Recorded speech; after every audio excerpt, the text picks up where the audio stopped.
everyone, and welcome back to the Sandy Adams Show. This is where we chat about business life and everything in between. Earlier this week, I was in a group coaching session, and one of the participants wanted to know more about career pivots. They felt like they were too far along in their career for it to even be something that was feasible. And I want to remind everybody that the gap between the life you want and the life you are living is called mindset, consistency, and focus. And how does that apply here? Mindset, to start off with, you have to have the mindset that anything is possible. Well, within reason, obviously, but mindset is a big part of that. If you don't believe something is possible, then the likelihood is impossible. Consistency.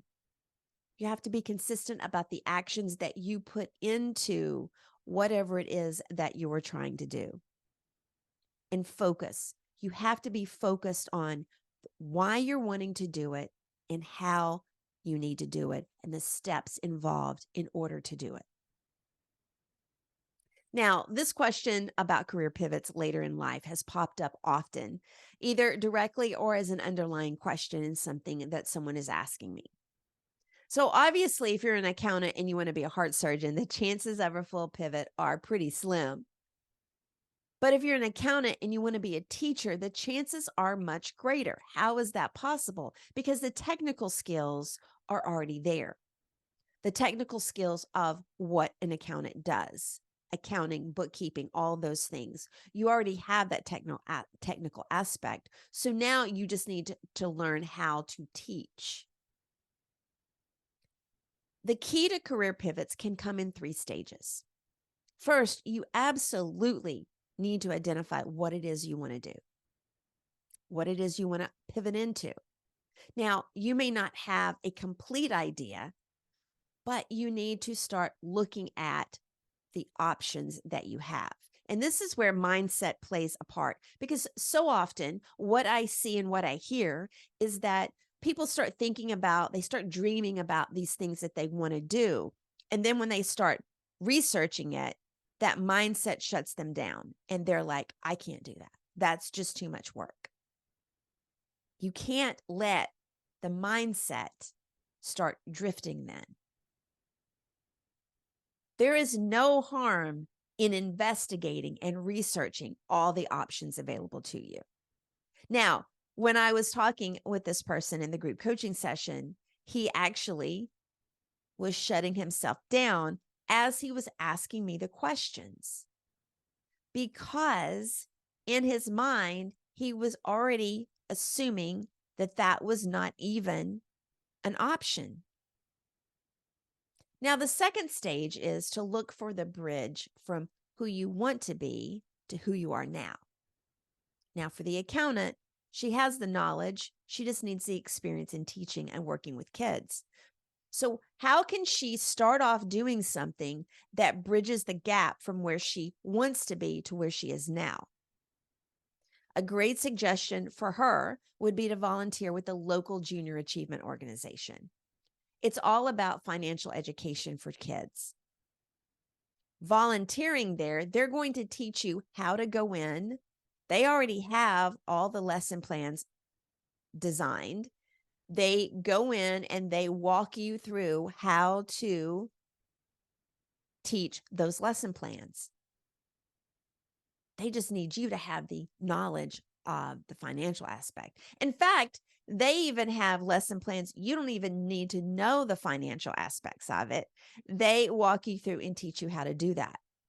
So that would be a great opportunity for the accountant to get some exposure to working with children, number one, and number two, working with children and teaching financial responsibility.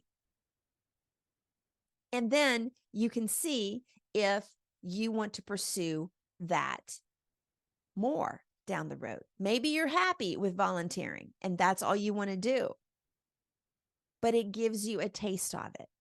Now, the third aspect is once the experience is making traction, and in the case of the accountant, maybe she wants to do more now. She likes the teaching. She enjoys working with kids. Then she can look into options to make that transition either to full-time work by getting her teaching certification or to continue in some type of part-time capacity. Or maybe she's decided, I don't want to work with young children. I want to go and teach at the college level or the high school level. So there are options available for that she can look into. Now, what I will say is that drastic career pivots are not as successful because the trust and know factor has not been established. And then there's the technical knowledge as well. That may be a deciding factor as well if you're looking at the accountant to a heart surgeon, obviously. So let's dive deeper into career pivots. And I want to share a personal story with you. Back in 2010, I was in Houston and I wanted to desperately become a photographer. However, I was unqualified with no equipment and no way to get clients. Oh, and by the way, can I mention I had no money? Now, my journey was not a straight line, and I'll be honest, I made it up as I went along. First, I had to start photographing people. How am I going to get clients? I had to make them up. I asked my friends and friends of friends, and then I started to put together a portfolio that gave me work to show other people. Second, I looked at how I could effectively get my name and images out in the public. I created a free website/blog. I blogged about my photo shoots. No one had to know that the work was done for free. I also looked at what others were not doing. No one was creating behind the scenes videos, an idea I got from Vogue and Vanity Fair magazines. These videos I uploaded to a YouTube channel that I created. I took the videos with my iPhone 4. That tells you how long ago it was. I added some music to them. I made them fun and upbeat. And third, I used social media, specifically Facebook at the time, to start sharing my blog posts and my videos. I made storytelling the essence of my work. And fourth, I found a nonprofit that could possibly use my photography skills. The one I partnered with was the American Heart Association. And if you know me well, I've been a volunteer now for 23 years. I photographed their events, Go Red for Women luncheons, and their heart galas. This gave me exposure and networking opportunities. It got me in front of people without me feeling like I had to do a sales session. It got my work out there and it gave me more experience. And fifth, I looked at specifically how I could stand out from all the other photographers in the area. And I chose not to shoot in the same style or the locations. I could not compete with the studios in town, and I chose to simply do something different. I ended up building my brand around location shoots outside and a magazine style of photography like the Vogue cover shoots that I love so much. I chose to push myself completely outside of what everybody else was used to seeing and doing. Did I have some people that were like, "No, I don't want to work with you. You don't shoot, I don't like your style." Yes. But I also attracted the people that loved my style. You don't ever want to have the mid-range, I'm not sure if I like you kind of stuff. I wanted the clients that loved my work. I wanted the clients that wanted the experience. And that is the story and the brand that I built. Now, I went from doing accounting work to photography. And I had to bridge the two parts of my life. And it wasn't easy. And it wasn't something that happened overnight. But it was something, as I put each one of these things in place, and as I built up my portfolio, and as I started doing it more and more and more, and meeting people that only knew me as a photographer. Then years later, when people found out I used to work at a trucking company and do accounting and handle over the road repairs, people freaked out. They're like, "No way, I can't see you doing that." So that is how I created a bridge and how I pivoted from one drastic side to another. It wasn't overnight. It wasn't immediate. It was a series of do's and don'ts and angles and streets and paths and all kinds. It was a journey to get from one to the other. But if I went back and I talked to the people that knew me when I worked at the trucking company, they would be like, I can't even believe you do anything creative. I didn't think you were creative at all. But now other people only see me as the creative aspect.